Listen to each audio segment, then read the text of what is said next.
여러분을 응원합니다. 홀짝에 대해 생각해 보겠습니다. 세 개는 홀입니다. 한 개가 늘어나면 짝이 되죠. 또 한 개가 늘어나면 다시 홀이 됩니다. 홀짝이 수학과 무슨 관계가 있을까요? 막대기가 한 개 있으면 홀이고 막대기가 두 개 있으면 짝이죠. 또 한 개가 늘어나면 홀입니다. 마이너스를 나타내는 막대기가 두 개라면 하나를 회전시켜 플러스가 되는 것이죠. 짝이 된다는 것입니다. 마이너스가 하나 늘면 다시 홀수가 되는 것이죠. 즉 마이너스가 된다는 것입니다. 마이너스가 4개면 플러스가 되고 마이너스가 7개면 마이너스가 되는 것이죠. 오른쪽은 옳다, 정당하다, 바람직하다, 정직하다 등등의 의미로 확정되었습니다. 반대로 왼쪽은 그러다, 아니다, 틀렸다, 부당하다 등의 반대의식이 자리 잡았죠. 영어에서 right도 비슷한 현상을 나타냅니다. 말장난을 해보겠습니다. 아닌 게 아니다라는 말은 맞다는 것이죠. 옳다는 말입니다. 이중부정은 긍정이 되는 것이죠. 삼중부정은 다시 부정이 되는 것입니다. 아니다라는 의미를 갖고 있는 것이 바로 마이너스입니다. 그래서 제가 홀짝 이야기를 한 것입니다. 플러스로 시작된다면 플러스를 쓰지 않고 7만 써도 좋습니다. 이 앞에 마이너스가 연속적으로 2개 나오죠? 짝입니다. 하나의 막대기를 회전시켜서 플러스 2를 만듭니다. 플러스 뒤에 마이너스가 나옵니다. 홀입니다. 그러면 마이너스 5가 되겠죠. 초등학교 1학년 문제로 바뀌었습니다. 어려운 문제를 풀어보도록 하겠습니다. 4 빼기 9입니다. 초등학교 1학년처럼 4개를 뺍니다. 그럼 몇 개를 더 빼야 할까요? 5개를 더 빼야 하죠? 따라서 마이너스 5입니다. 여러분을 응원합니다. 우리의 두뇌는 이짐을 바탕으로 하며 호기심을 에너지로 사용합니다. 마이너스 4 곱하기 플러스 2는 왜 마이너스 8일까요? 그 이유는 초등학교 3학년 과정에 있었습니다. 오래전 일이라 까맣게 잊었을 뿐이며 잊어버리는 것은 매우 정상입니다. 곱하기와 나누기는 반복적으로 표현되는 것을 축소시켜 표현할 때 사용됩니다. 그것을 중학교 과정에서 확정시켜 적용한 것이죠.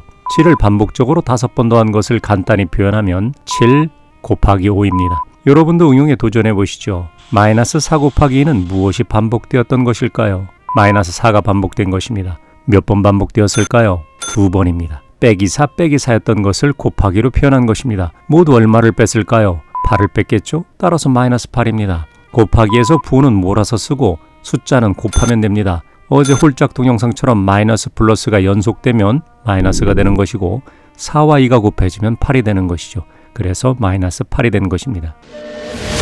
여러분을 응원합니다. 형태가 비슷비슷한 문제입니다. 저들의 차이를 구분할 수 있는가, 그럴 만큼 신중한가, 그런 능력을 테스트하는 문제입니다. 빨간 호로로 둘러싼 작은 숫자를 지수라고 부릅니다. 무엇보다도 먼저 그 지수가 어디에 붙어 있는가, 그것이 중요합니다. 어디에 붙어 있나요? 괄호에 붙어 있죠?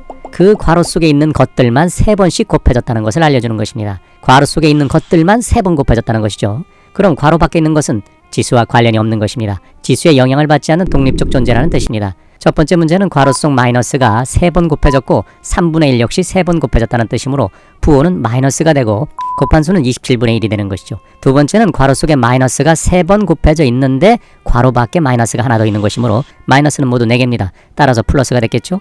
숫자는 3분의 1이 3번 곱해졌으므로 27분의 1입니다. 첫 번째 문제와 부호 차이가 납니다. 세 번째 문제는 3분의 1만 3번 곱해진 것입니다. 그 앞에 마이너스가 대기 중이죠. 따라서 마이너스 27분의 1이 되는 것입니다. 여러분을 응원합니다.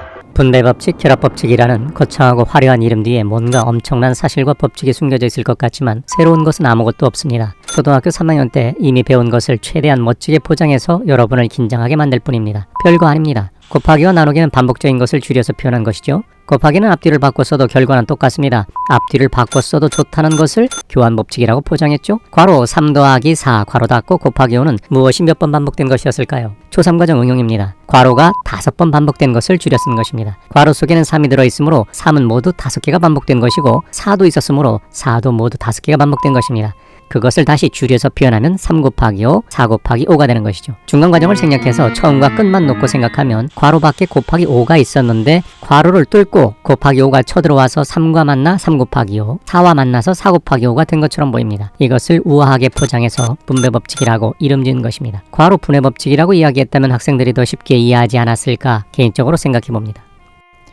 아침 일찍 아내의 식사 준비 소리가 들려옵니다. 달그락거리는 소리가 나의 행복감을 키워줍니다.